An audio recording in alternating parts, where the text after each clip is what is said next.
we've got the disadvantage of having connected before. And why that's a disadvantage is that there's so many directions in which our conversation can go. You are a fascinating person doing fascinating work. So I need to control myself essentially here. Okay. There's a couple of things I want to pick up on. We're going to start with the crazy month you had last month. One little spark lit one fire, which lit another fire, which lit another fire, which resulted in you ending up in Davos. Okay, so we're going to start with that. However, there's just a few things you've mentioned here, which I find fascinating, and I'll loop back to them. Number one is small things make sense to you. And that resonates deeply with our common interest in systems thinking. Small things make sense to you, firstly. Secondly, there's a double whammy up against you. The first is you are an outsider of Ithaca, so you needed to build relationships on all sorts of levels I can imagine. And secondly, you're an outsider insofar as you are a champion, to use that language, of sustainability. And still today, a technical understanding of sustainability is a foreign language to many people. And I don't mean either of us to sound pretentious in making that observation, but it is a technical understanding of sustainability makes you and I foreigners often, or outsiders often, in conversation. I'd love to loop back to that. And then finally, trust, the role of trust and how you build trust in your city is just, it's central to leadership. And of course, it's fascinating to me in the context of the conversation. So how does that all sound to you? Sound okay? That sounds perfect. Okay, yeah. Great. So the crazy month you had last month, how did it all start and where did it end up? I don't think you intend to take it in this direction, but I'm going to do that because I think it has to be contextualized even further. I want to talk about the last month, and I want to talk about, that moment in which I literally was standing in the street in the middle of Davos with people just zooming back and forth, wearing expensive suits, and I was just standing in the middle. But, I really need to take you back to 2012. And in 2012, it had been about 3 years since a think tank that I created in California had been sponsored by the US State Department and by USAID to implement a project in Mexico to increase the Human Development Index. Basically, the conditions in Mexico, the country, the city I was from, it was incredible to see how, life expectancy, access to education, in general, the concept of sustainable prosperity was not a thing, that people could aspire to. So the US government sponsored me to develop this project, and we were successful. Very successful. We created, I would like to say, we created opportunity for, people, close to 1 million, that are part of that community. And that was probably the best and most exciting thing that I had ever done in my life, but mostly was the most satisfying project I had participated in. So I was recognized by the President of the United States and invited to the White House to talk about it. Mm. And it all started with a phone call. I was in my office in Mexico, and it turned out to be from the White House. And it was somebody inviting me to meet the president. So I flew to Washington. I arrived the night before. They put me up in a nice hotel. I was making a phone call when I felt somebody pulling me from behind.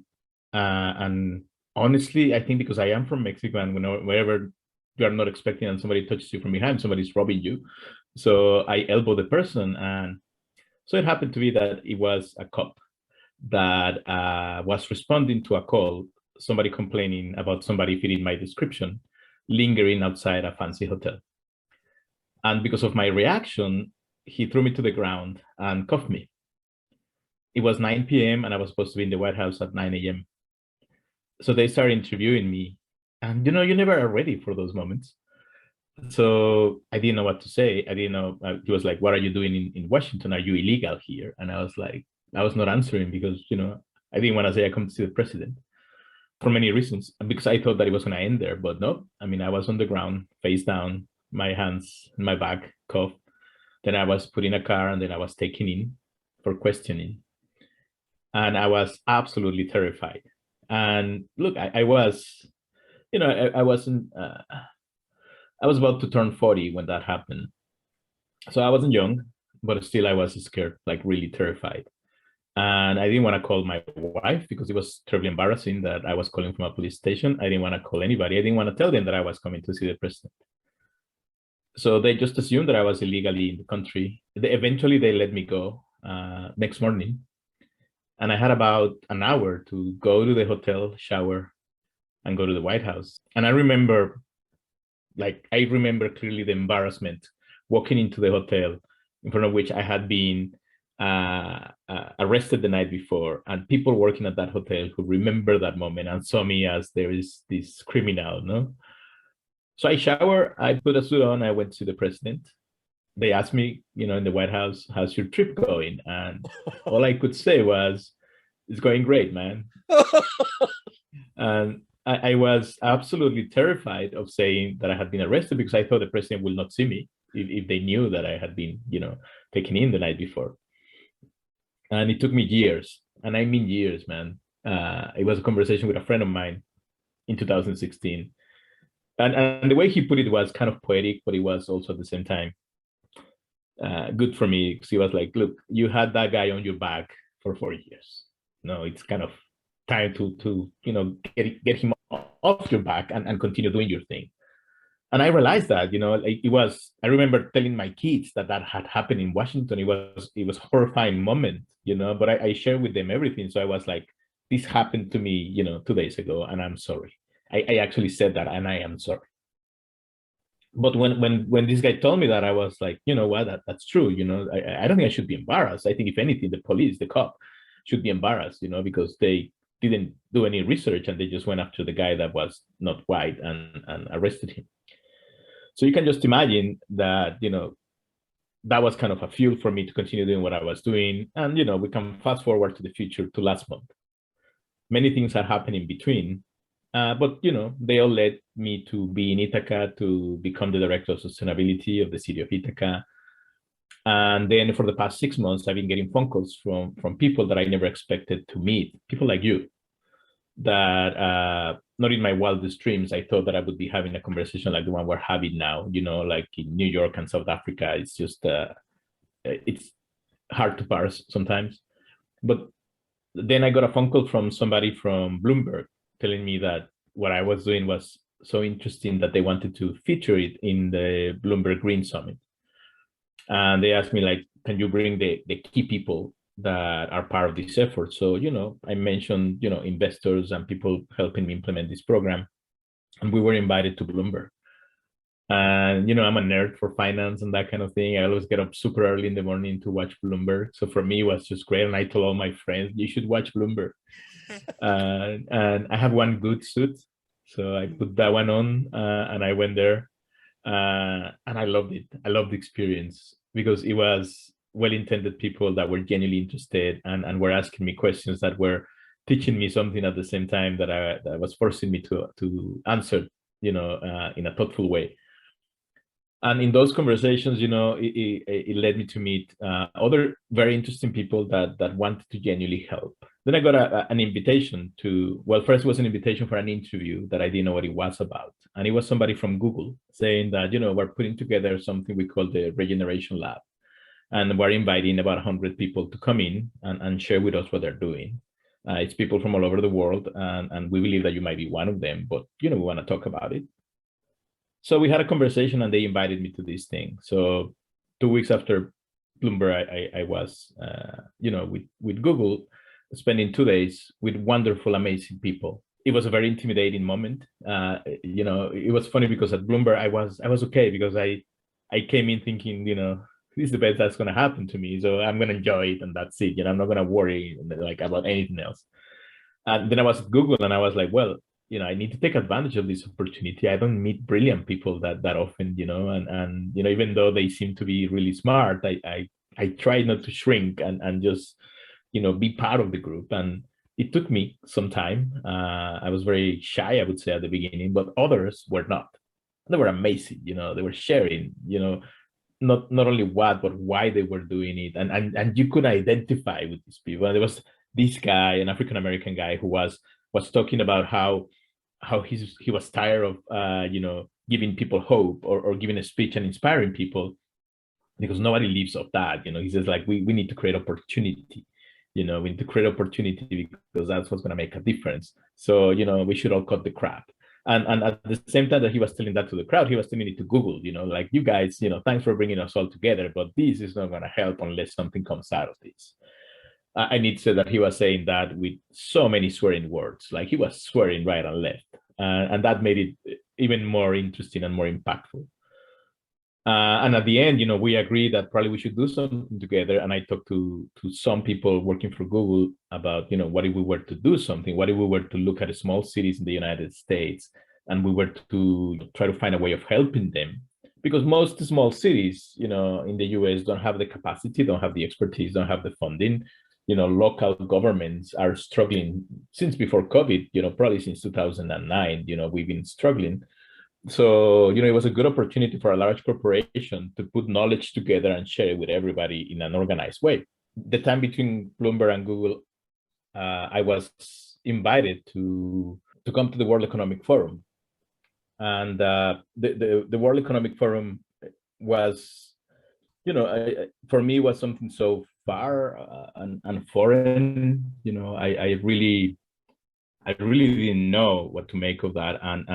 But it was such an appealing invitation to go to the World Economic Forum and meet political leaders and wealthy individuals, or as they like to call themselves, the Davos elite. So I only have one good suit, so I had to find another one.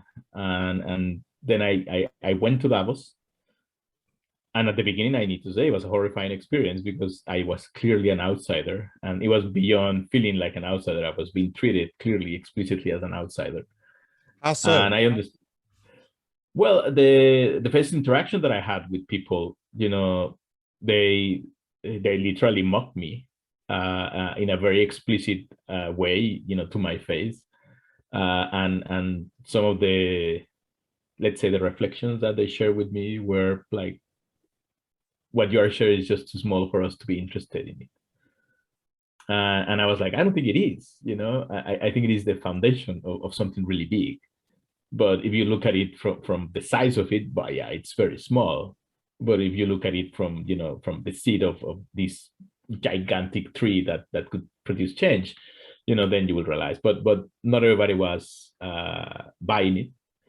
But then it evolved. I found my way through Davos, and I eventually met the right people. I had the right conversations, and my message never changed. I'm representing something very small, but with huge potential.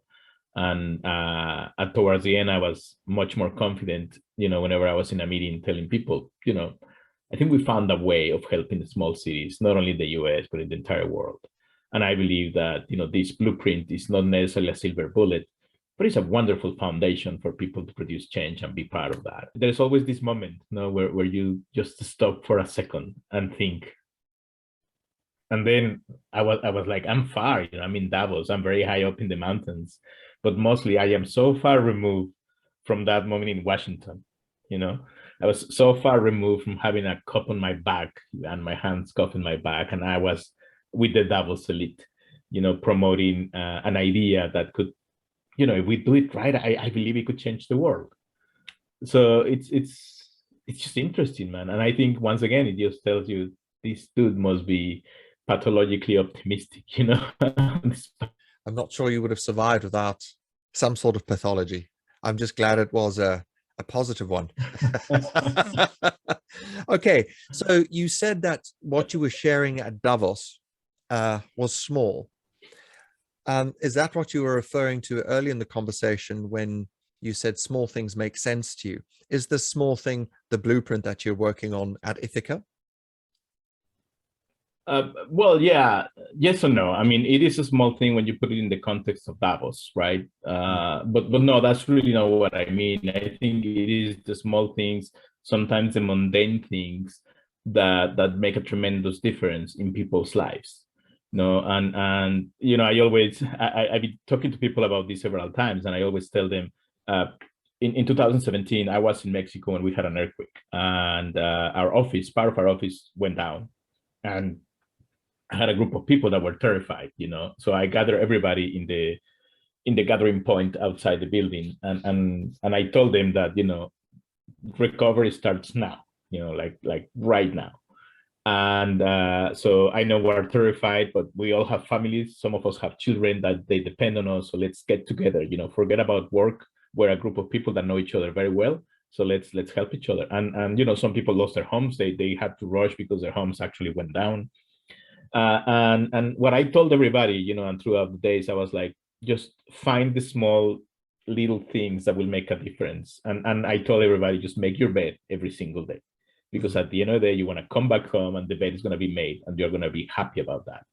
And just do that, and make sure that you have all the basics. You have soap, you have toothpaste, that make sure that you have all those little things, because they're going to start building and they're going to start accumulating. And those things may seem mundane for somebody who doesn't live in an area where earthquakes can destroy your home, but for people living in Mexico, and some of them having a double, triple whammy because of many social reasons and economic reasons, the mundane things become really important. And I think I learned a valuable lesson that day and before. And I think I appreciate those mundane small things, saying hello to somebody or smiling to somebody or sitting down. And, one of the things that happens when you are trying to engage an entire community is that you need to identify the moment when you have to be quiet, and the moment when you have to speak, and the moment where an uncomfortable silence doesn't need to be uncomfortable, and a moment where your ideas can be totally destroyed by somebody that didn't intend to destroy your ideas, but has a complete different and valid perspective on the stuff that you're focusing on. So I think what I mean with the small things is just that, paying attention to the little things and realizing that not every idea is hardwired into people's brains, and understanding that there is a reason and there is a background and there is a why things are the way they are. And I think in a previous conversation that you and I had, I referred to that as this emerging complexity that makes an entire difference, when you're trying to analyze something. So that's what I mean, this emerging complexity made up of mundane, everyday things. Yeah. And it's in that emerging complexity that we look for leverage points, right? That's precisely what systems thinking helps us to think about, is complexity and how to get our arms around complexity and to map complexity for the purposes of identifying leverage points.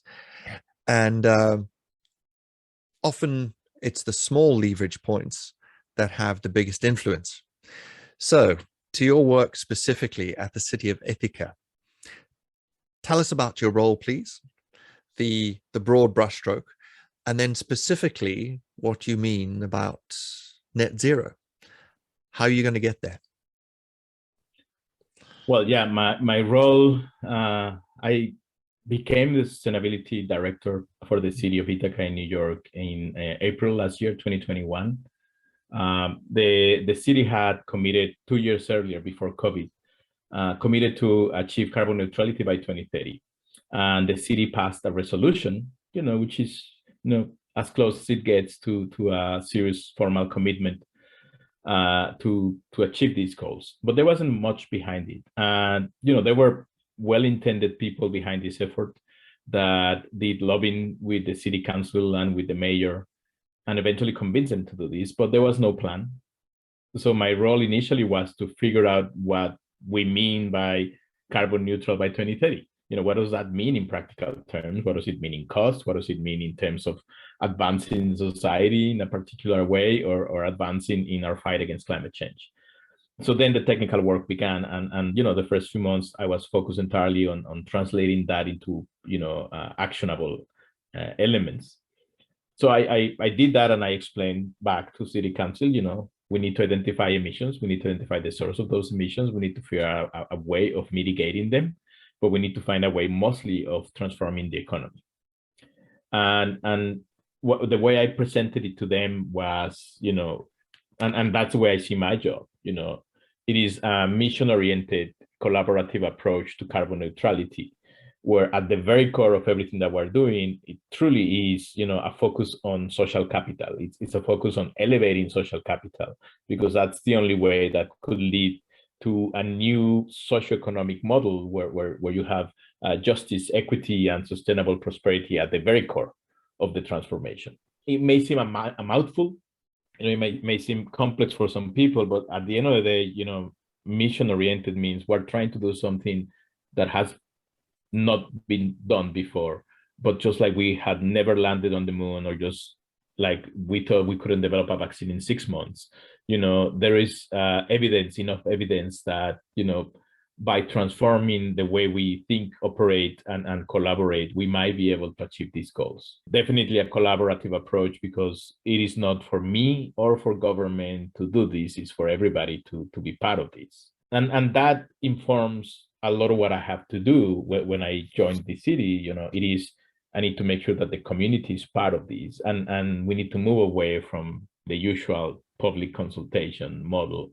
You need to go for democratic engagement of a whole community. And you need to start by identifying those that are never part of the process, so you can turn that upside down and make them the heart of the process. Yeah. Please go ahead. Traditional engagement processes, which you mentioned, are not good at elevating social capital. So what do you mean by elevating social capital? When you went to your peers and you said step number one, or one of our first steps, is to elevate social capital in order to achieve net zero, what does that mean? Yeah, that means that normally the way you would implement ambitious programs, it would be despite the people.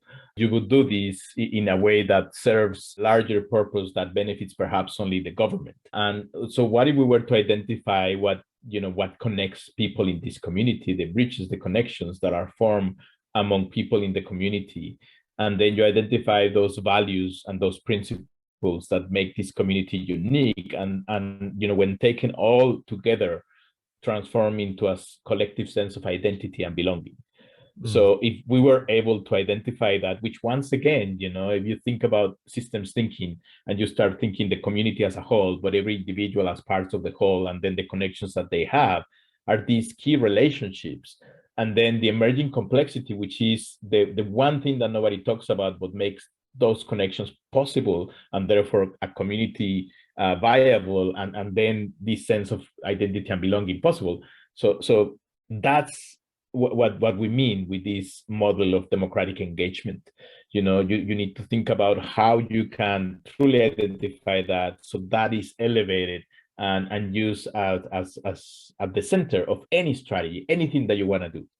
Now, although sustainability comprises three broad brushstrokes of resources or environment, the human element, of course, and prosperity, would you say that net zero is what is on your shop front at the moment? We're going for net zero. Yeah, absolutely. I did a couple of things that were slightly unpopular here. And one of them was, we're not going to do carbon offsets, and we're not going to be doing renewable energy certificates. We're going to do accounting. We're going to do accounting properly. And we need to make sure that we actually transform the economy. So we need to look at what energy efficiency could mean in that context, right?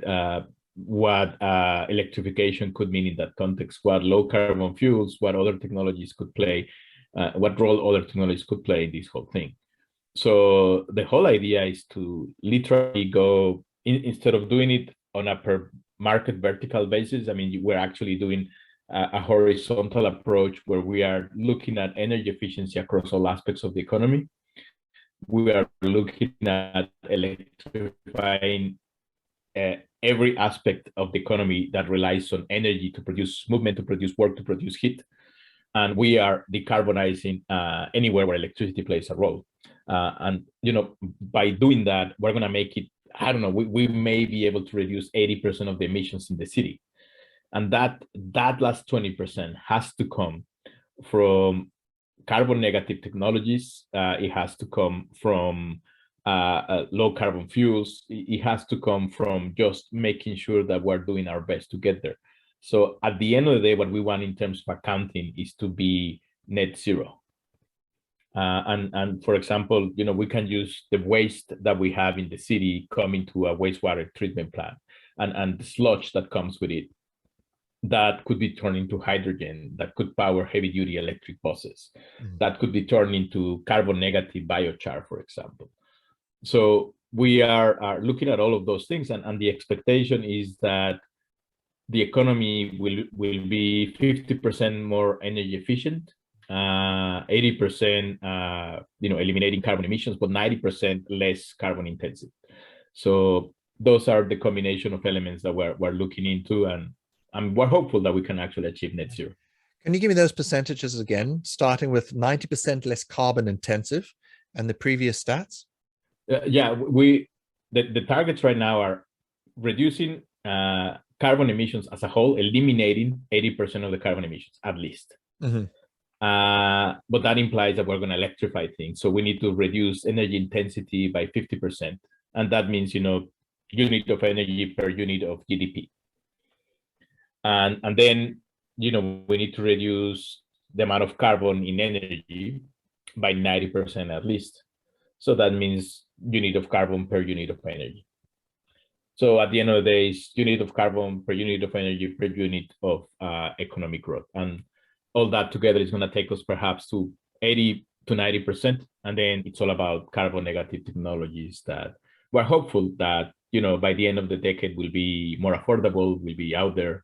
But in the meantime, we're using the ones that we know exist, talk about planting trees, but you also can talk about, forms of carbon sequestration. Are these the foundational tenets of your blueprint? I wouldn't say they are the foundational tenets. I think the foundational elements of the plan have to do with democratic engagement, with workforce development, with regional cooperation. It has to do with developing a proper climate action plan and climate risk assessment. It also, has to do with the way we drive the conversation in the community, and we eventually move towards perhaps a participatory budget model.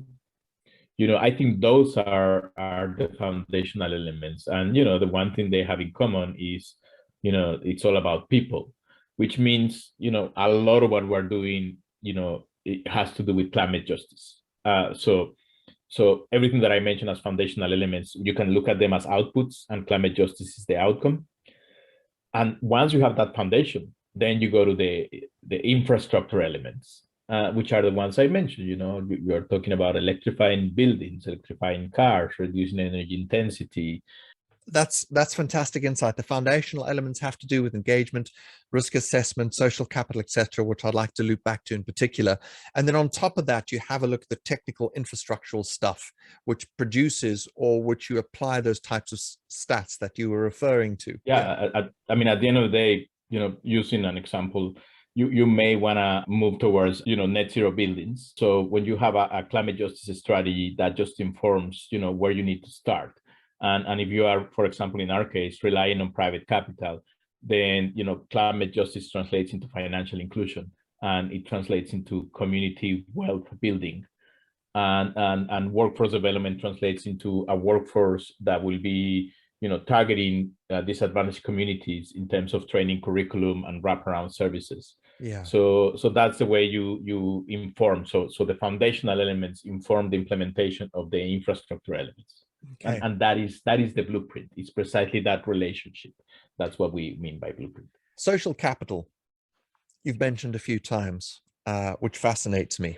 Social capital is a non-tangible thing, which is foundational to economies, foundational to societies, etc. And one of the ways in which we can measure, lubricate social capital is by measuring and fostering trust within a group of people or a community. Without trust, social capital is low. With trust, social capital is high. When your social capital is high, as you well know, things simply work better, one of which is the economy.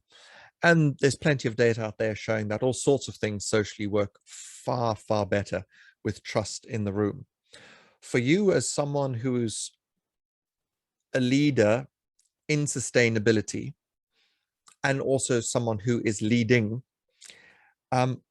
how do you bring trust to the table? One, this was very difficult. When I came to the city, I spent the first month, I set a goal for me, which was to meet at least 100 new people in the first month, and meeting and having a conversation with them.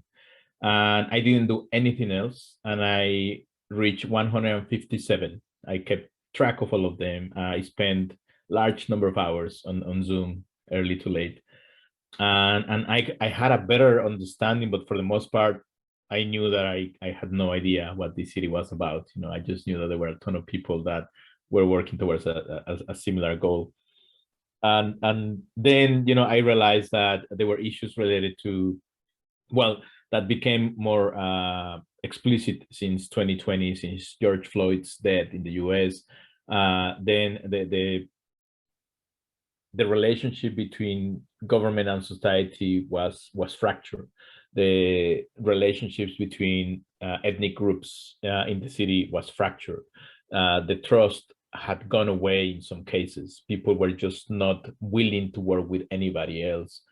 I was in a meeting 3 months into the job. I approached the leaders of the Black community in Ithaca. And in that meeting, somebody told me, "You are just not Black enough to understand what we're going through." And initially, I was shocked, to hear that, mostly because my intentions were good. But he was making a point, and the point was, your struggles are not mine. You have yours, I have mine. And by understanding yours will not lead you to understand mine. And this was counter to something that I strongly believe in. And now I realize that it is part of what I believe in. It comes also from another experience that I had. And eventually, when President Obama left office, I was invited to probably one of the last events that he had. And I was invited to give a talk. And when I gave that talk, the people before me, there were 9 of us that were invited to present that day. And all the people before me, they were talking about something really personal. Somebody lost his son in Sandy Hook in the shootout. And then somebody was a victim of human trafficking, and somebody had a terminal illness. So when I was about to speak, I was overwhelmed by the moment, and I started crying. and a person that had just come off the stage literally gave me a hug. And I didn't know her. She came and just gave me a hug and said, "Dude, what you are doing here is because you want to do it. We are all victims of what we are representing, and you, in a way, having the option of not doing this, you are doing it. So I think that has merit. So you should go up there and tell people why you're doing it, because I think that's what's really interesting about you." And that informed also a belief that I had after, fortunately meeting President Obama a few times. He has a book called Dreams of My Father, where he basically states, you don't have to be poor to understand poverty. You don't need to be Black to understand the struggle. You don't need to go through everything to understand that people need to have access to a better life. You don't need to be a victim. You just need to pay attention and develop a level of empathy. And then I go back to whether I am or not Black enough to understand, and the relevance of that comment, because you can take it literal and it would be counter to that point. But then if you look at the emerging complexity and you really look at what is meant by that, it is, you were not there with me when this happened. I need you to understand what happened after that. I need you to understand how, was not dignified, how it led to, potentially problems for future employment because I had been arrested. It could mean, so many different things. And then when you start looking at that, I realized that, yeah, I may not be Black enough, but I think I am human enough to understand, what this is. And that's how you start looking at this, how you start thinking, okay, if I can really understand, what people are going through, then I can start addressing the issue of trust. There is a need for a new social contract, and everybody says that when we talk about climate change and social justice, there is a new way, there is a need to redefine the rules of engagement. And that has to do with redefining the role that people have to play. It's not for government to define the future, it's for people to define the future. And it's not one future, it's a future that we can all live in, that is very personal and goes to everybody's experience. We have a neighborhood here, Southside, that used to be like 80% Black, and now it is probably 5%. and the Black community has been gentrified out of that neighborhood. And that means their experience is something that I have never lived, and I would probably never understand fully. But what I understand is the effect that it had on families 3 generations later. And then, when we talk about correcting historical inequities, it just means we need to rebuild the trust that was broken long before I came here. And we need to figure out the new form of engagement that will invite people to be part of a new society, a new community, and a new form of looking at the world. And what unites us all is the need for that, precisely. We all agree we need to change things. This is not working out, certainly not for everybody. So eventually, I started working with community leaders at every level. And we started a program that I think you would appreciate. It's called 1,000 Conversations with the Community. And we are, around 400 now. We are video recording every conversation. And it's very neat because right now we're at the point where we're about to do our first cut, because from all of those recorded conversations, there is a thread, which is not apparent. But some conversations last 30 seconds, some of them last 1 hour and a half. But if you take bits and pieces, you can tell a whole story through the voices of 400 different people. And that story is not only what we are, but what we could become. And it's just such a beautiful project, man. It really is. And I think when we're done cutting, the 60-minute reel that describes our community after the 1,000 conversations, I think, it's going to be nice to see that we are coming together, because I have seen that, how separate we were at the beginning, and how this project, such an intense project, has brought us all together in a different way. So I think we are rebuilding trust. Send me a link. I'd love to see that. Yeah, I'll send you a link. It's a fun project. I asked you, how do you bring trust back to the table as such a prominent person in your community? And let me just reflect back to you 3 headlines that you gave me. Number 1, essentially, you started with trying to convince someone else that you're human enough and that we're all human enough. That's number 1, beyond what separates us.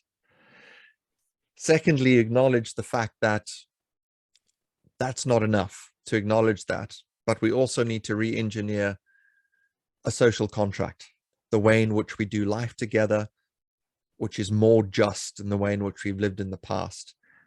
And number 3, it's about telling a story not of only who we are, but of who we can become.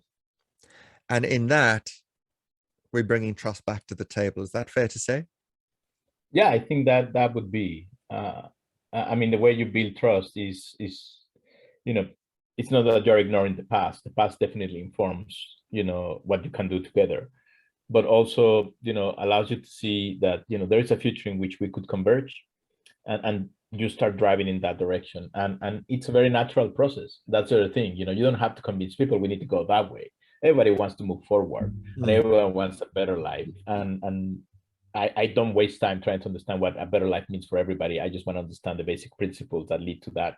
Yeah. And then you can probably do it. And yeah, that's how you build trust again. Now let's round off with this, if you don't mind. Say you've got to sell sustainability, okay? Which I know you've done precisely 1,000,001 times. But you've got to sell sustainability to a business person or someone in the private sector. You've got to sell sustainability to someone in the public sector, government, your peers in government. And thirdly, you've got to sell sustainability to the person on the street, to the citizen. Is it a different pitch to each one of those audiences? Or is it the same pitch to all of them? And could you share that pitch with me? Either the 3 individual pitches or the one pitch. That is a tough question to answer, but I'll do my best. I think it is the same. You just use different words every time. And I think, one of the things that I focus a lot on is not life after death, is life before death, and the future that we want to be part of, that we want to inherit to. So when you think in those terms, how can I, in our lifetime, how can we transform this enough so we can enjoy the benefit of this transformation. And I also take people, I am a storyteller. I like people to know through my experience and to experiences of others, what change could be like. For example, I mentioned at the beginning, this is a mission-oriented approach to carbon neutrality. We're trying something really hard that has been done just a few times before. What took for people to do that? And then you go to COVID, for example, and then somebody said, I can develop a vaccine in 6 months. And what I need is for people on the street to go home and stay home and stay socially distant from everybody for a little bit. And I need government, to help coordinate that and to help in some cases fund the development of the vaccine. And I need the private sector that come together, and I have an idea, but I don't have the facilities and I don't have a way of scaling this to 7 billion people. But probably, if we put all our heads together, we can make it happen. And then in nothing, in a matter of days, we redefine the role of government, the role of society, the role of the private sector, the role of civil society, the role of Doctors Without Borders, as much as the role for the Latin Civic Society of Texas. Suddenly we were identifying new roles for everybody. And the only thing that made it work was that even though nobody gave explicit instructions to anybody, everybody understood exactly what they needed to do. And the only way that they could have done this is if we all had a vision of what the future could be, should we deliver on our part. So when you talk about sustainability, you can use that. You can think about the future that we're building together and the role that government needs to have, which is that of a convener, that of articulating these new partnerships, or of talking to people into participating, not into doing, and then making sure that that you can support them as best as you can. But then it's about the private sector being willing to be part of this transformation, and being part of this transformation is not having their own; it's having a transformation that will benefit every stakeholder in the equation. So and then talking to society, saying, there is an effort being done by private sector and the government, and we need you to do your part. And that part could be engagement, that part could be outreach, that part could be education, or it could be bring your ideas and be part of this. Yeah. So frequently that is the pitch, a common future that we can build together. We all have different roles, we have different interactions. Let's understand those interactions and let's redefine them every single day, every single time, as long as we're moving in the same direction. Allow me not to let you off the hook. So I'm a business person. Why is a net zero city better for my business than some other city? Let's go the cynical route first. When we're talking about transforming the economy, we're talking a massive transformation in infrastructure, the way we do things. And that is a huge investment opportunity. That is a huge marketing opportunity. There's a huge PR opportunity. There's ways of making money out of investing money in this transformation. So if you are a business, it depends on what business you're in. But if you're in insurance, for example, I can tell you, by addressing climate risk, you may be able to offer a wide variety of products, financial products that will include pretty much everybody. And probably, it will be reflected in your bottom line. But if you are a company that does construction, by adopting a new way of building something, you might find a differentiator, you might find a way of doing things. And if we all do it together, there might be the volume, so the materials costs go down, and then you might be able to do this for less, and you might be able to win a bit, no? So if you are part of a regular business, and you want to have this, then you need to understand that if you were to implement energy efficiency measures, you might reduce the cost of electricity, and you might be able to differentiate yourselves if you say that you are powered entirely by renewable energy, for example. So it all depends on what person you are. And let's say that you do podcasts for a living and you live off advertising. Nobody wants to be associated with anything that is considered previous century, or that is considered, that is contributing somehow to this imminent end of humanity. So what you want to do is to focus on what gives people hope, but also presents opportunity, and because people will naturally relate to that. Two city leaders wanting to do two things. And what I mean by city leader, by the way, is someone in a public or private role or a civic actor. Okay, but a leader, a city leader wanting to do two things. Number one, accelerate progress towards net zero, and number two, accelerate trust in their city. What would your advice, your top three parcels of advice be for the leader wanting to accelerate progress towards net zero? And secondly, what would your three parcels of advice be for the leader wanting to accelerate trust in their city? We are fortunately at a point where we don't have to choose to do one or the other. Actually, if you are smart about it, you are forced to do the two of them at the same time. So there is no way of separating them. And the way you accelerate things is by inviting participation, about crowdsourcing ideas, and perhaps even the implementation by, what conventionally is thought out as thinking outside the box. And then, really trying to see how that matches the status quo, because, in some places, not everywhere, but in most places on earth, there is a balance, and things work. The reason why the entire planet is not at war and complete anarchy is because, things work somehow. But in most places, that balance is unfair. That balance that makes things work is unfair. There's preponderant players that are benefiting from the status quo much more than others, that are suffering from it. And while they still are able to put food on the table, this is unfair, and it's ending their lives in a way, So we need to, without altering the balance, we just need to make the balance more fair at the end of the day. So the trick is there, man. How do you actually, without altering this balance that keeps the world going and together, how do you make it fair for every single person?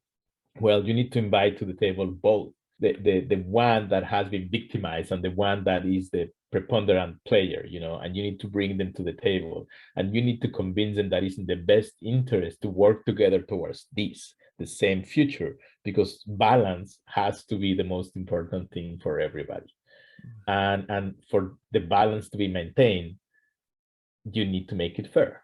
And you can convince the person, the preponderant player, you need to convince them that this balance is not going to stay like that forever. Something's got to give.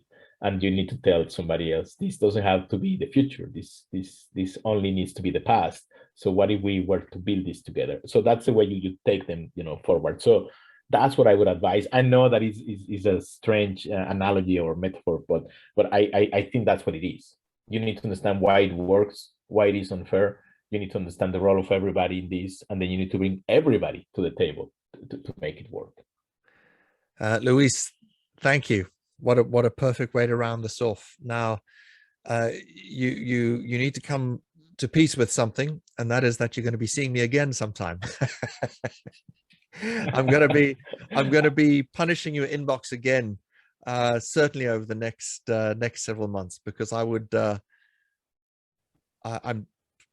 without a doubt, I'm going to follow the progress of the city that you're leading in, and the extraordinary work that you're doing, and the foundations of building social capital, and everything else on top of that. So thank you so much for your time. I really appreciate it. And once we put down here, I'd love to get links to the work, to work that you've produced and work that you're doing, and roadmaps that you've made public. They're going to be, I'm sure, invaluable to others in your position, leading cities towards net zero. So thank you very much for your time. No, thank you. It's always a pleasure to talk to you. I really appreciate these opportunities. Thanks a lot.